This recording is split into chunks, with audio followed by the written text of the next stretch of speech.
ఇప్పుడు చెప్తున్నారు, ఓ మునిశ్రేష్ఠులారా, ఈ వ్రతము ఎవరైతే చేయబడిందో చెప్తున్నాను, శ్రద్ధగా వినండి.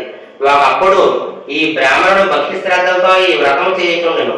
బంధువులు జనులు అందరూ కూడా వచ్చి ఆనందంగా వ్రతం కథ వినుచున్నారు. ఈ విధంగా బ్రాహ్మణుడు వ్రతం చేయుచుండగా కట్టె నమ్ముకున్నటువంటి జీవించు ఒకడు ఆ కట్టెల కావడి వీధిలోనే ఉంచి లోపలికి వచ్చి ఈ వ్రత విధానం అంతా కూడా చూసి కట్టె నమ్ముకున్నవాడు మిగుల ఆకలి దప్పులతో ఉంటే చూసి బ్రాహ్మణుడు చేయుచున్నదంతా చూసి, ఓ మహాత్మా, మీరు చేయించిన వ్రతమేమి? ఈ వ్రతం చేయ విధానము ఫలితము అంతా కూడా మాకు దయ్యతో మాకు చెప్పుము అని ప్రార్థించను. ఓయి, ఇది సత్యనారాయణ స్వామి వ్రతము. ఈ వ్రతం ఆచరించిన సకల కోరికలు కూడా సిద్ధించను, సకల ఐశ్వర్యములు కూడా కలుగును.